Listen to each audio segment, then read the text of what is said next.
Good morning, everybody. Bonjour à tous et à toutes. My name is Shannon Miedema, and I am the Member of Parliament for Halifax. And I'm thrilled to welcome you here today on the Margaret Brook on this mixed weather day on the Halifax Harbour in Shabuktuk. And I'd like to just first acknowledge that we are here on the unceded and ancestral lands of the Mi'kmaq people, and we respect the peace and friendship treaties, and we are all treaty people. It's my absolute pleasure, alongside my many colleagues, Nova Scotian members of Parliament here today, to be able to host our Prime Minister here, the Right Honourable Mark Carney, as well as the Minister of National Defence, the Honourable David McGuinty, as we reaffirm our commitment and celebrate the work we are doing in defence and to support our armed forces, which has a huge positive impact here in Halifax, in our region, and in Atlantic Canada. So without further ado, I'd like to welcome Minister McGuinty. Thank you.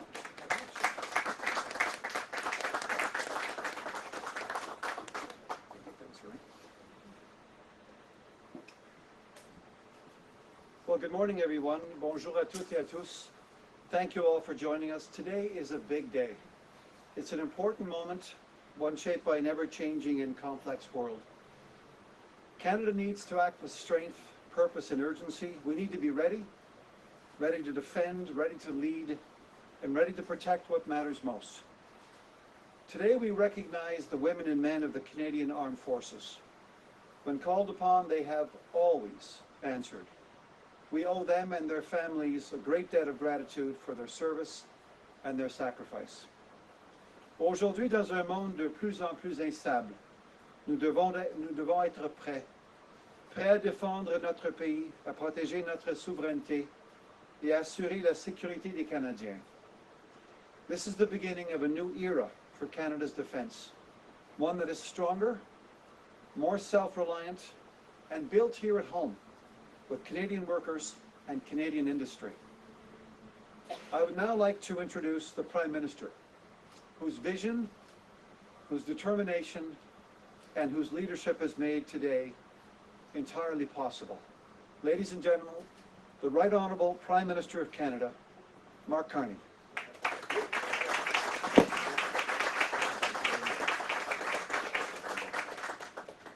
Merci, Monsieur le Ministre. Thank you, David, for that introduction. Thank you, Shannon. Thank you, colleague, for all being here and for what you do for Canadians every day. It is, let me say to the members, the women and men of the Margaret Brook, the members of the forces present here, also to those members of the forces across Canada, to those members of the forces around the world. On behalf of all Canadians, thank you. Thank you for your service. Thank you. Thank you for your sacrifice. And thank you for representing the very best of our country every single day.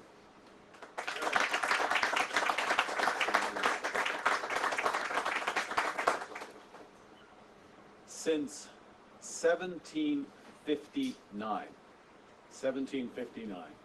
generations of service members have called this base home. Today, CFB Halifax is Canada's largest military base, home to over 10,000 CAF members.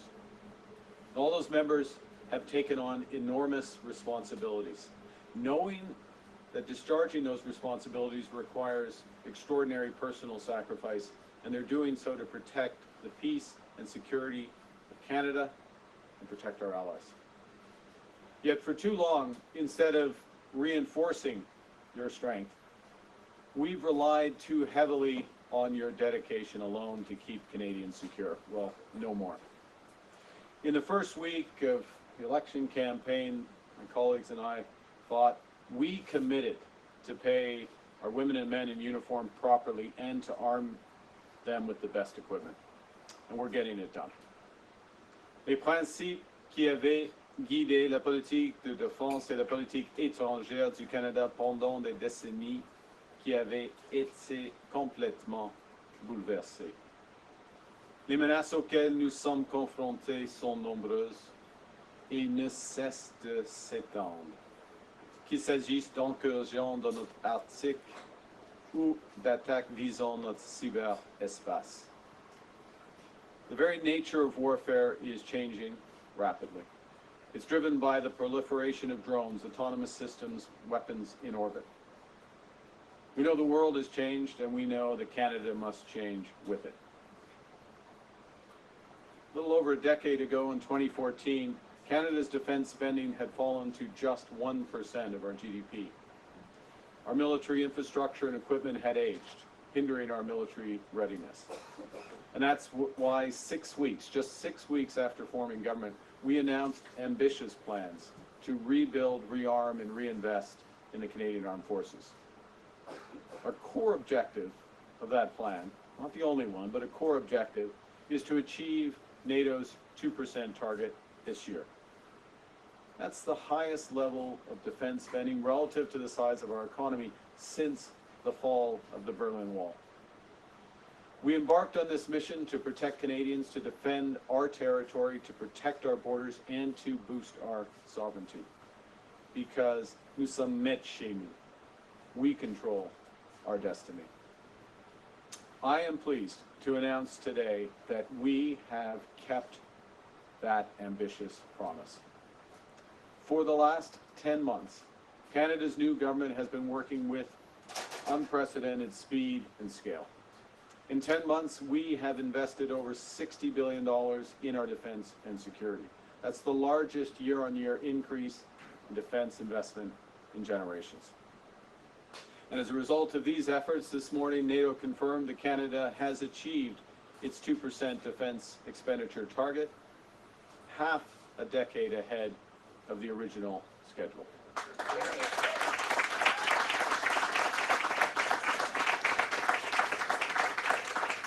So the first time, as I said, since the fall of the Berlin Wall, we'll be spending that 2% of GDP on defense. Now, what is very encouraging is not just that Canadians recognize the need to reinforce our security, but Canadians are responding to our renewed commitment and to the call to serve, a call that the women and men here have already responded to. But since the summer of last year, since June, applications to join the Canadian Armed Forces are up 13%. Il faut le dire que l'objectif de 2% ne constitue pas un plafond pour les investissements du Canada dans le domaine de la défense, mais plutôt une référence. En juin, nous avons convenu d'investir 3,5% dans les dépenses militaires et 1,5% de plus dans les dépenses d'infrastructures essentielles comme les routes et les ponts. To accelerate our efforts, today we're announcing a package of infrastructure and real property investments across Atlantic Canada worth more than $3 billion. In Nova Scotia, we're making major targeted investments to modernize critical infrastructure, to build new facilities to support the next generation of naval and air fleets, and to expand our training and operational capacity. To be specific, we're investing over $1 billion to modernize the heating, electrical, fire protection systems at CFB Dockyard and Satakunta.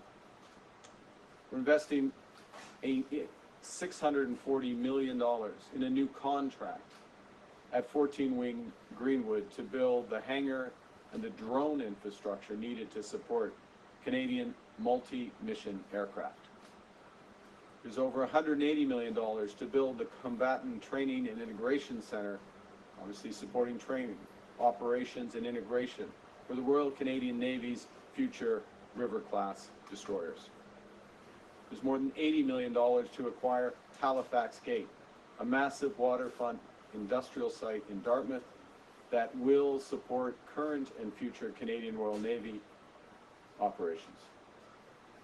And we're acquiring new residential units in Nova Scotia for Canadian Armed Forces members and their families.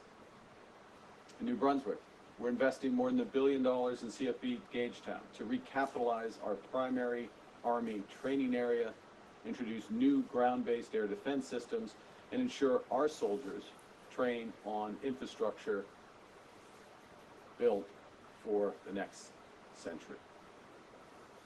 We're upgrading our transition centers in the province for CAF members and their families, because every member of our forces deserves a safe, high-quality place to call home. This $3 billion package we're announcing today reaffirms Canada's new approach to support and invest in our armed forces. And I want to take a few minutes to outline that approach. It rests on 4 pillars. The first is to invest in the foundations, the very foundations of our defense. It's where I started. The women and men who serve, and the equipment and infrastructure that they use. Secondly, we're expanding and enhancing our military capabilities. Third, while we do so, we're strengthening Canada's defense industry. And finally, we're diversifying our defense partnerships. Our greatest strength is the men and women of the Canadian Armed Forces. They carry the flag. They risk their lives for us and for our values. Their pay should reflect the weight of their responsibilities. And that's why we implemented the largest pay raise for the Canadian Armed Forces in a generation, with all members of the CAF receiving a pay rise. Those pay rises were retroactive to April 1st of last year, and they were increases on top of base pay, putting more money in the pockets of all members. We also introduced a new military service pay benefit, specifically tied to time in service, so paychecks honor years in uniform. Et si les membres des forces armées sont appelés à intervenir sur le territoire canadien en cas d'inondation, de feux de forêt ou d'autres catastrophes, nous reconnaissons aujourd'hui l'importance des services qu'ils nous rendent en leur accordant une augmentation de salaire. Une rémunération plus élevée est synonyme d'une meilleure résilience financière, d'une plus grande stabilité, d'un plus large choix de carrière pour les conjoints et davantage de possibilités pour les enfants afin de réaliser leurs rêves. The second pillar of our strategy is expanding and enhancing those military capabilities. We're overhauling the very way we arm our Canadian forces, so they have the tools they need to keep Canadians safe. Over the next decade, Canada will unleash $500 billion, I'll repeat, $500 billion in defense and defense-related investment, from submarines and aircraft to drones, sensors, and radar systems. We will build the essential infrastructure that our security needs. I'll give an important example. Less than 2 weeks ago, Minister, National Defense, and other colleagues and I were in Yellowknife. I want to say that it was considerably colder than it is today. It was minus 35. We were in Yellowknife. We announced a $40 billion investment in Canada's North and Arctic. New military infrastructure, from northern operational support hubs to the Mackenzie Valley Highway and the Grays Bay Road and Port Project, which effectively link our high Arctic assets, military assets, civilian assets, to south of 60. Today, we know that sovereignty requires much more than just conventional defense. It requires reliable access to critical strategic capabilities, such as space-based communications and unhindered access to artificial intelligence. It requires digital sovereignty, beginning with sovereign cloud and extending through the entire intelligence infrastructure stack. So defense spending and defense-related spending includes things like our Quantum Champions program that's supporting cutting-edge technology and intellectual property in Canada. It includes our $200 million investment in sovereign space launch capabilities, which will mean that Canada will have our own access to space. We don't have to depend on another country. Through Borealis, we're coordinating and accelerating Canada's defense research and innovation in frontier technologies, including quantum and AI. So, from domestic ammunition production, such as Colt, and over-the-horizon radar to quantum to AI and drones, we're building with Canadian materials, Canadian expertise and Canadian workers all across this country. L'autonomie stratégique n'est pas un synonyme d'isolement. Elle consiste à être suffisamment fort pour être un partenaire de choix plutôt qu'un partenaire dépendant. Elle consiste à mettre en place une base industrielle de la défense nationale afin de ne jamais devoir dépendre des décisions des autres pays. So the third pillar of our mission is to strengthen our domestic industrial base. We've launched the Defense Investment Agency to streamline procurement, cut duplicative approvals, and get the Canadian Armed Forces members the equipment they need fast. It's already delivering results.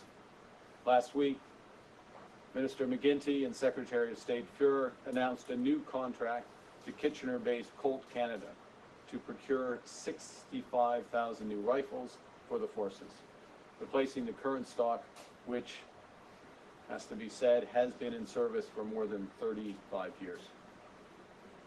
Last month, we announced Canada's first ever defense industrial strategy, a bold plan to get our forces what they need when they need it, and to scale at the same time Canadian defense industrial companies putting hundreds of billions of dollars to work in the strategic sectors of our economy, creating more than 125,000 jobs for Canadian women and men.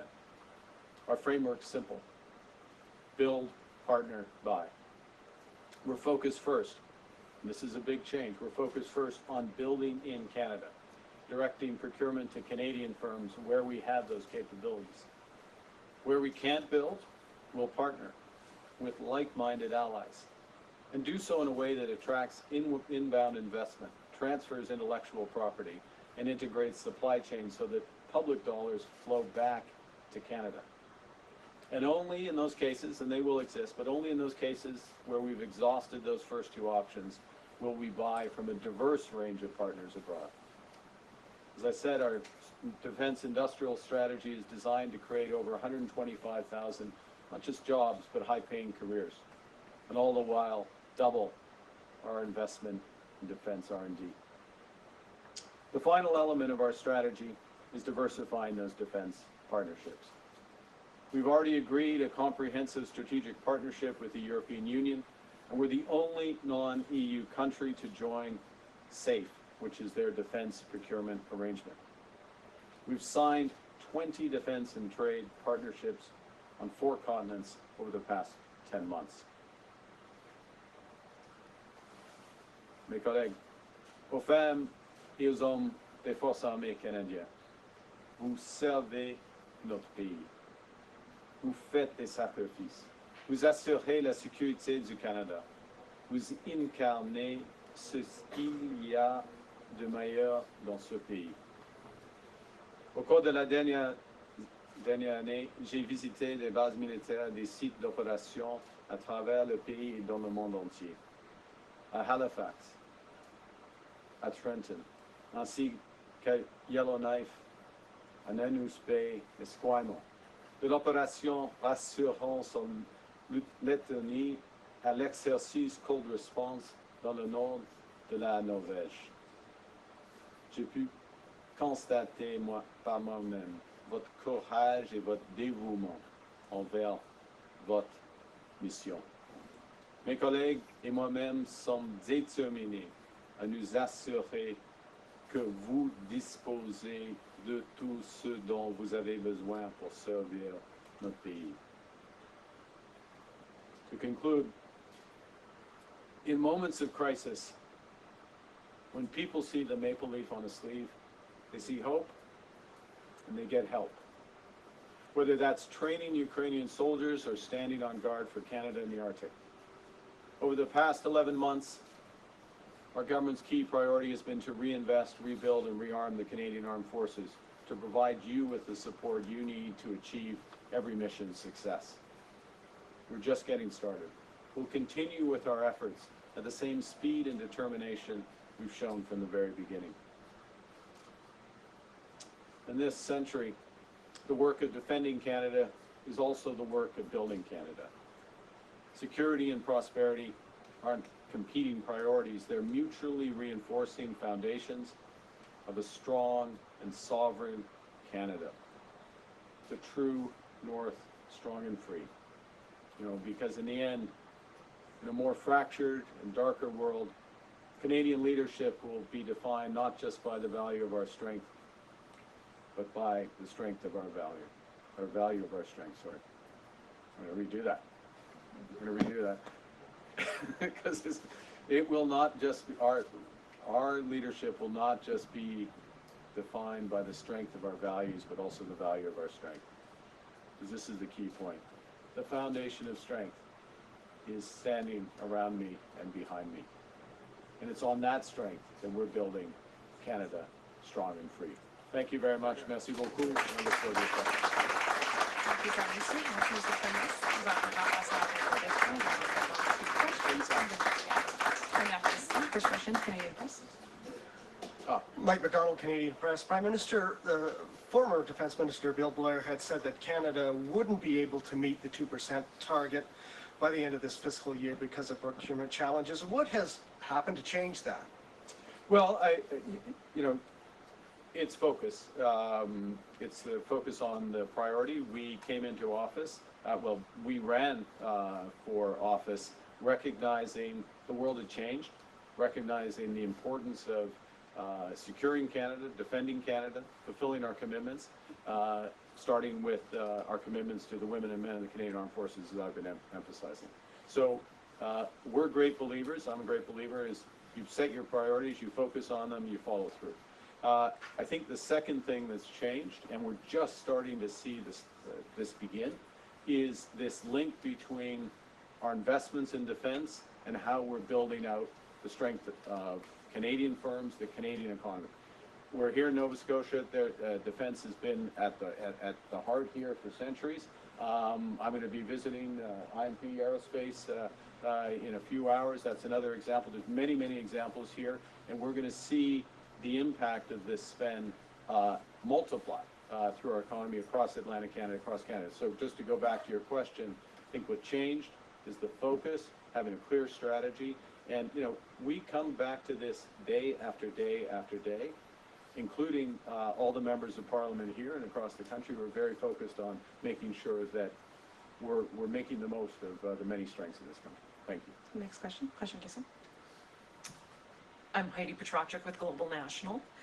Wondering how you're going to reach specifically the 5% of GDP by 2035 if we just got to 2%. Yeah. So there's a couple things, Peggy, if I may, which is one is that the 5%, and we were part of the negotiation to craft it this way, it's divided into two parts. So when you look at the 2% that we're spending now, it's core defense.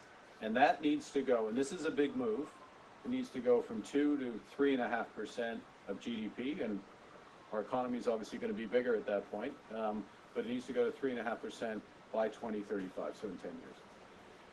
The other 1.5% is spending on defense-related, the language is industrial or resilience. So I'll give you a few examples of where that's happening. I referenced a moment ago the announcement we made 10 days ago in Yellowknife. The Department of the Forces and Department of Defense are setting up northern operating support hubs. These act as support for Canadian forces, but they also provide some capacity that supports local activities. That would include education, healthcare, wastewater, other components. That is necessary to have the hub, but it also is something that supports that's some of our investment in defense being tested there. Don't be alarmed, it's all part of the plan. But also investment that's relevant there. Let me give you another example, which is that we don't have, or as we build out some of these capacities, we need to link them with corridors, transportation corridors. Some of that spending is there as well. And then the last example I'm going to give, and it's a huge area, spend on cyber, spend on artificial intelligence, on quantum. Yes, there are defense applications, but there are domestic applications. And so if we do this right, and this is why we are so focused on it, we do this right, yes, we protect Canadians, we meet our responsibilities to our allies, but we do it in a way that has huge extra benefits for Canadian economy. Yes, the job specifically, but if we're better in AI, we're better in cyber, we're better connected in the north, we have better flood defenses, all those factors, we have a better country, and that's how we're going to meet it. Monsieur le Premier ministre, Next question. Oui. juste Prochaine répéter question. en français aussi La même pour le question, en effet. 5%, comment on va y arriver pour le 5%? OK, premièrement, il faut diviser l'objectif de l'OTAN, c'est le 5% du PIB, mais c'est 3,5% de dépenses traditionnelles dans la défense. OK, maintenant, nous sommes 2% de PIB à partir de maintenant, et il faut augmenter le pourcentage à 3,5%. Il y aura des investissements importants dans cela. It wasn't in English, but I'll add this. Je vais ajouter, par exemple, les sous-marins. Ce sera, des milliards, des dizaines de milliards de dollars pour les 12 sous-marins, par exemple. Les avions, d'autres avions, il y a d'autres systèmes, par exemple, le radar, des autres aspects de radar. Alors, les grands systèmes nécessaires afin de protéger le Canada. Premier point. Deuxième point, et c'est la plupart de ma réponse à madame, c'est les investissements pour dual use, en effet. Il y a deux aspects. Il y a un aspect de défense, mais un aspect de la résilience de notre économie. Par exemple, les ports, des nodes opérationnels dans l'Arctique. Il y aura 7 exemples de ça. Tout cela, et dans ce contexte, on va investir dans la santé, l'éducation, des choses de dual use en effet. Et troisièmement, le troisième aspect, ce sera des investissements dans l'intelligence artificielle, le quantique, le cyberespace, les défenses de cyberespace. Et dans tous les cas, oui, c'est nécessaire pour la défense de notre pays, mais il y aura des grandes retombées dans l'économie canadienne. Si on a un plan, et le nouveau gouvernement du Canada, nous avons un plan. Nous avons un plan pour tout cela. Maintenant, ma question, les contribuables canadiens financent ces dépenses militaires. Pourtant, il y a très peu de transparence sur les activités des forces armées canadiennes. Votre gouvernement s'est dit prêt à aider ses alliés dans le détroit d'Ormuz, mais vous refusez de donner des détails. Dans quelle mesure est-ce que le Canada peut intervenir dans la région? Il y a quelques aspects de votre question, et je vais essayer de répondre à tous les aspects. Premièrement, en ce qui concerne les détails, au fond, c'est simple. C'est une question de garder les hommes et les femmes de Forces armées canadiennes sains et saufs. Okay? Il y a un moment de dévoiler les détails des événements là. Pas nécessairement en temps réel. Parce qu'il y a une guerre là. Il y a une guerre. C'est pas une situation normale du tout. Il y a c'est très dangereux. Alors, c'est nécessaire, par exemple, il y avait pendant la semaine, il y a quelques jours dans le passé, il y a un déplacement de toutes les forces de l'OTAN, y compris quelques individus canadiens de l'Irak. Et l'annonce a été faite après le déplacement. C'est pas une bonne idée de dire en même temps, ok? Alors ça c'est la politique du gouvernement du Canada et le premier job est de garder la sécurité des hommes et des femmes dans une région en conflit, ok? Ça c'est le premier aspect. Mais le deuxième aspect c'est une question de votre question concerne détroit d'Ormuz. Alors, il y a des conversations avec nos partenaires de l'OTAN, quelques partenaires de l'OTAN, en ce qui concerne qu'est-ce qu'on peut faire avec une cessez-le-feu. Au moment où il y aura un cessez-le-feu, afin de rétablir le mouvement des navires. Et ça, c'est les conversations continues. Il y a des conversations opérationnelles et des conversations, par exemple, des ministres des Affaires étrangères. Il y a une réunion qui déroule maintenant à Paris des ministres des Affaires étrangères du G7 maintenant. Alors, on verra, mais ce n'est pas le moment pendant un conflit. Ce n'est pas la politique du Canada. Prochaine question. Next question. Jacob Moore with Media Broadcasting. We're talking about defense-related infrastructure. Yeah. And gas prices here are spiking because of the war in Iran. What are you doing to fix that? And especially considering that the largest oil refinery in our country is in New Brunswick. Is it time for the west to east pipeline? You packed a lot in there. Okay, yeah, that's good. That's good. The first thing is that very aware of the sharp increase in gas prices. It varies a bit as you know geographically, but on average it would have been sub 130 a liter. It's going up. It's in 180 to 2, a bit higher in Quebec, a little over $2 a liter. So that is a big shift, and that's a real squeeze, and absolutely recognize this. So we're following that closely. It depends, of course, as your question indicated, how long this conflict goes on, and we are not actively engaged in the conflict. We're calling for de-escalation.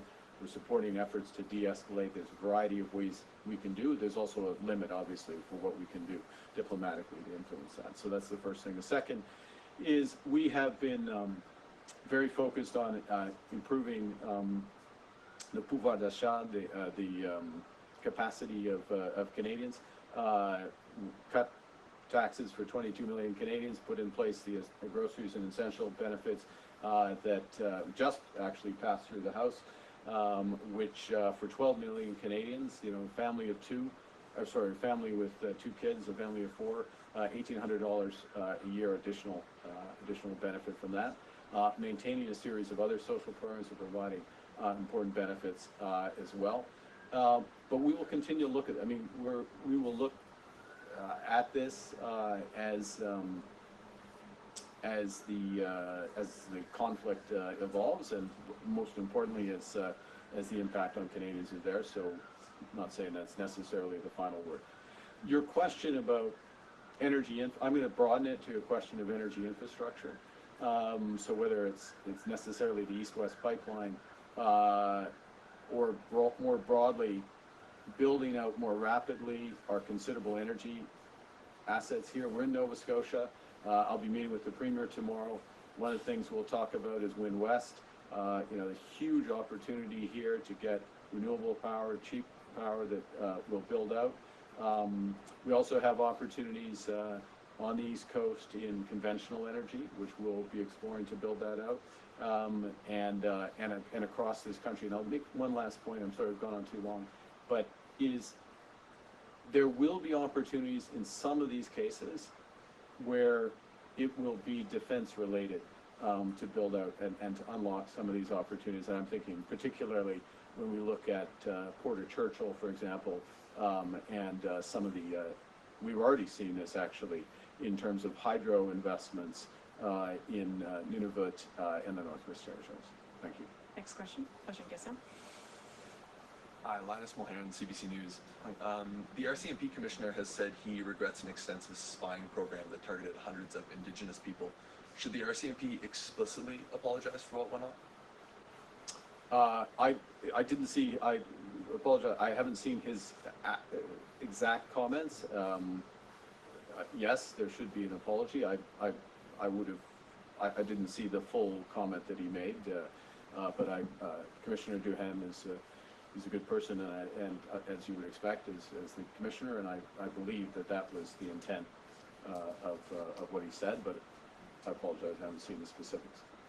But obviously it's reprehensible practice, never should have happened, never would happen. Next question. Question question. Hi, Prime Minister Callum Smith with CTV.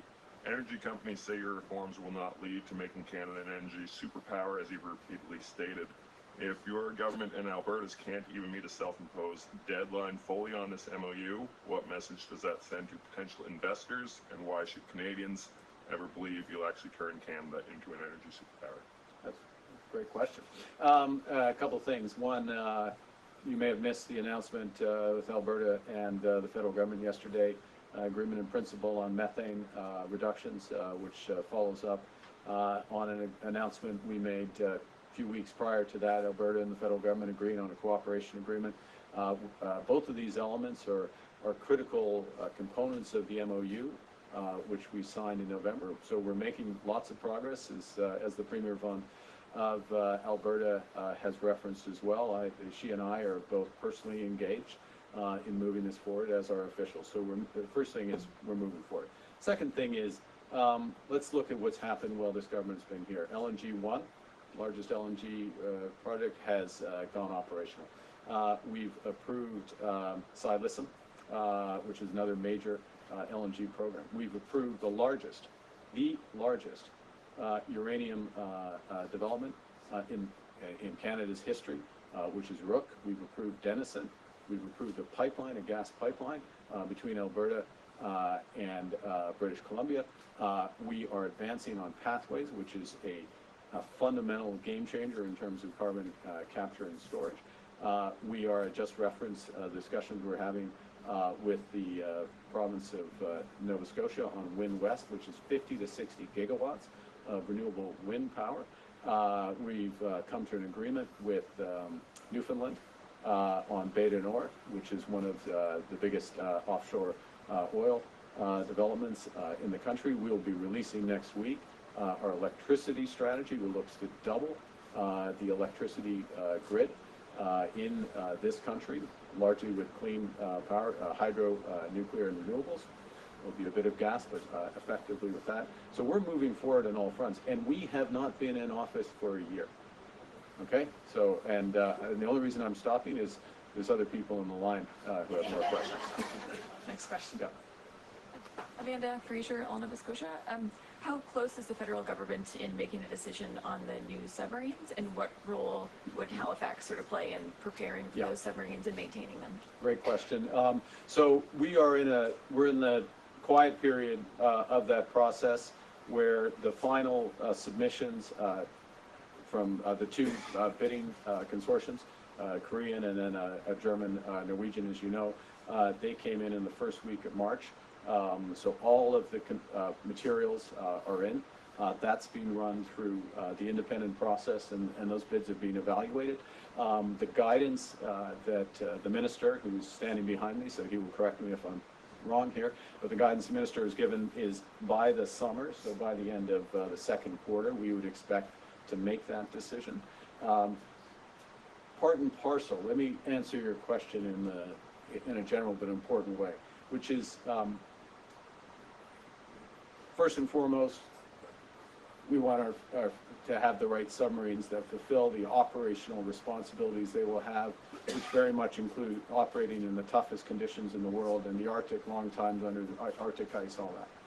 Both of the final bids already meet those standards. That's why they got to the final. So they're going to be, whatever we choose, will be the right subs to defend Canada and to fulfill our obligations. Related, though, is, of course, value for money for Canadian taxpayers.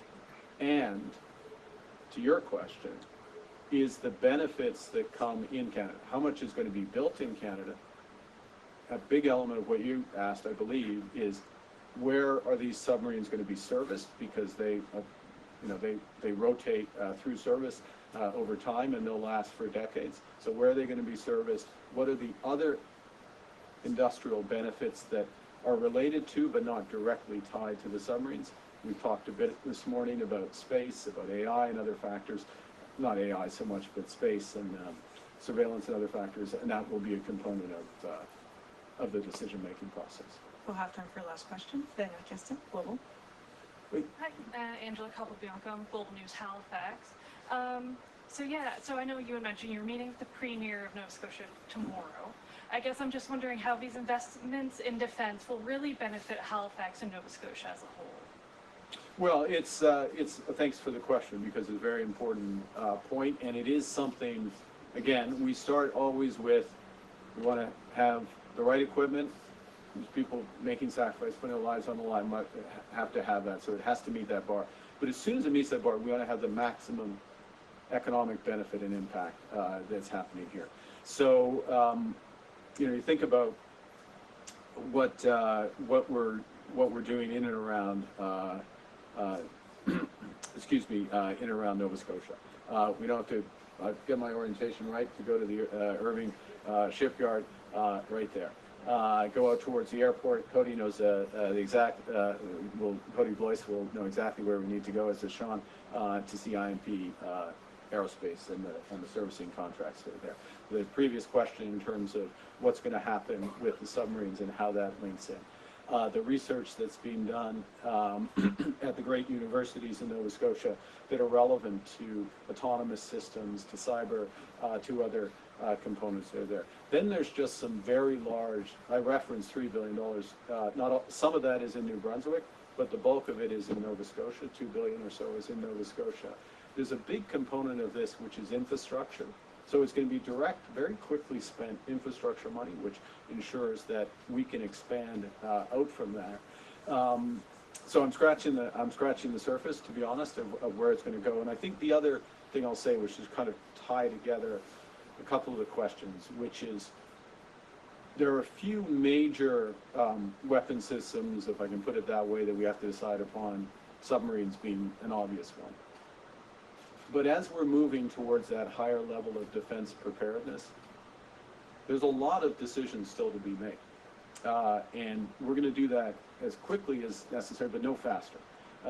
And deliberately build those out and do it in a way, this is our intention, I think we're already starting to see this, that builds real industries and careers. And so, for younger people, here in Nova Scotia, across Atlantic Canada, look, there's a clear message, and we're seeing it with recruitment, that 13% up in recruitment, clear message in terms of careers in the Canadian Forces. But there's also a clear message that in the areas related to defense, which is a very broad, there's going to be a very regular, deliberate investment year in, year out that is going to make this country stronger, make the economy stronger. So there's a lot of opportunity that's coming from this, and a government that's dedicated to make sure we realize all the benefits of that. Thank you, Prime Minister. En français, il y a des retombées ici à Halifax. Il y a plusieurs investissements qui auront un impact direct, par exemple, dans le domaine de l'espace.